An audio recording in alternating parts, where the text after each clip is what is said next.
Let me tell you something most people spend their entire lives running from. The world doesn't care about you. Not your pain, not your struggle, not your excuses, not your story, not your tears. It never did. And the sooner you understand that, the sooner you stop breaking yourself, trying to be understood by something that was never listening.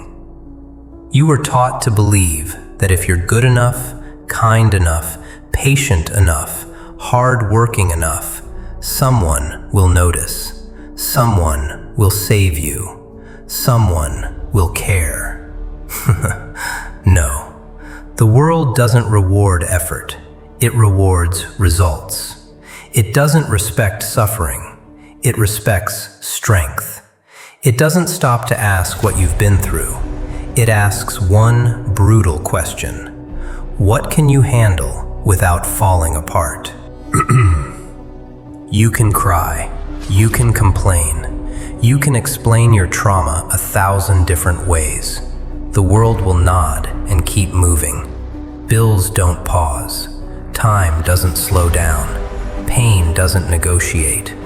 And the people watching you struggle, most of them are waiting to see if you break. Not because they hate you, because weakness makes people feel safe. That's the truth nobody likes. When you're struggling, people give advice. When you're winning, people give respect. Nobody claps for potential. Nobody bows to intention. They bow to outcomes. You know why begging never works? Because begging tells the world you don't believe in your own power. And once the world senses that, it treats you accordingly. Harsh, cold, unforgiving, just like life itself. Here's the part that hurts the most. The world will let you suffer quietly for years and never intervene. No rescue music, no dramatic turning point, no one bursting through the door to pull you out. If you get out alone. And that's not cruelty, that's reality. So stop begging. Stop begging for validation. Stop begging for love. Stop begging for recognition. Stop begging for sympathy. Stop begging to be chosen. Because the world doesn't respond to desperation. It responds to presence, to discipline, to self-respect, to consistency, to someone who gets up even when nobody's watching. You don't need the world to care. You need to care enough to stop quitting on yourself. You need to care enough to stop explaining your pain and start building your spine. Because the moment you stop begging and start moving differently, the world notices. Not because it suddenly grew a heart, but because you did. Begging is loud. It sounds like over-explaining. It looks like chasing respect. It feels like waiting for permission to become who you already are. And the world hears it instantly. Not as pain, not as struggle, but as weak positioning. You think the world ignores you because it's cruel.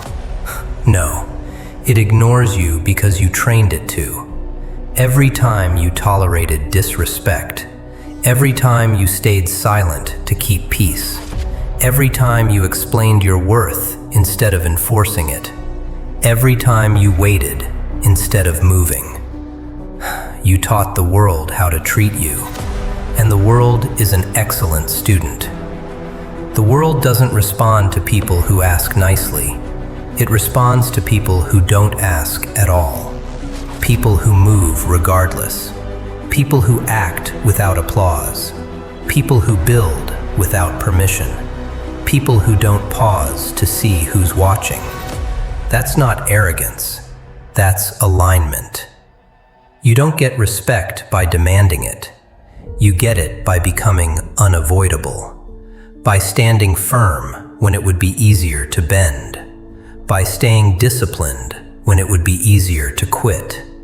by choosing consistency when motivation disappears. The world watches patterns, not promises. You want the truth? The world doesn't care how hard it was for you. It cares how strong you became because of it. It doesn't ask how many times you fell. It asks how fast you got back up without making a scene. It doesn't reward how much you suffered.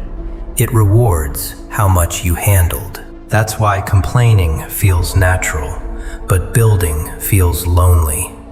Complaining gets attention.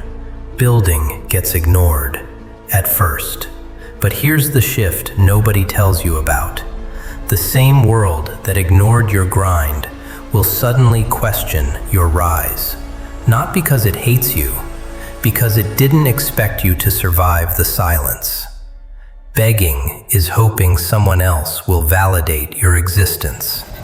Power is deciding you don't need it. Begging is asking for a seat at the table. Power is building your own damn table and watching who suddenly shows up.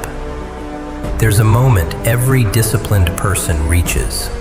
A moment where they realize no one is coming. No mentor, no savior, no shortcut, no miracle. Just you, your habits, your standards, your decisions. And when that realization lands, hard, cold, undeniable, something changes. You stop talking, you stop announcing, you stop proving, you start executing. Execution doesn't need approval. Execution doesn't care if you're tired or scared or uncertain. Execution doesn't wait for perfect timing. It moves because movement is the point. Here's the rule that separates the ignored from the respected. The world bows to momentum, not talent, not potential, not pain, momentum. When you show up daily without noise, when you improve quietly, when you outgrow people without insulting them, when your discipline becomes visible without explanation, the world adjusts, not emotionally, practically. People stop questioning you when results speak first. People stop doubting you when your presence feels grounded. People stop testing you when your boundaries don't bend. Not because you yelled, because you stopped asking. You don't need the world to care. You need the world to respond. And response only comes after consistency, after silence, after effort without witnesses, after growth without validation. So stop begging. Stop explaining your struggle. Stop advertising your pain. Stop waiting for permission. Move quietly. Build relentlessly. Stand firmly. Because the moment you stop begging and start becoming, the world won't ask who you are. It will already know. Here's what nobody prepares you for once you stop begging. Silence. Not the empty kind, the dangerous kind. The kind where you're no longer explaining yourself, no longer defending your choices, no longer proving your worth to people who never had the authority to measure it. Silence is uncomfortable because it removes all illusions. No sympathy, no applause, no reassurance. Just you and the standard you either live up to or fall beneath. And that's where most people quit. Not because they're incapable, but because they're addicted to being seen before they're ready to be solid. When you stop begging, you also stop performing. No more dramatic suffering. No more public struggle. No more loud explanations for quiet failures. You learn something brutal. Nobody needs to know what you're building until it's built. The world doesn't reward noise. It responds to gravity. And gravity comes from weight, from discipline, from consistency, from doing the work when nobody cares. This is where identity forms, not in motivation, not in speeches, not in pain. Identity is forged in repetition, showing up when you don't feel like it, holding the line when it would be easier to bend, staying disciplined when comfort whispers your name. That's how presence is built. And presence doesn't ask for attention. It commands it. You ever notice how the people who are truly dangerous don't announce themselves? They don't argue, they don't flex, they don't explain. They move slowly, speak carefully, act deliberately, because they know something others don't. Once you become solid, you don't need approval. Approval is a crutch for people who haven't built anything yet.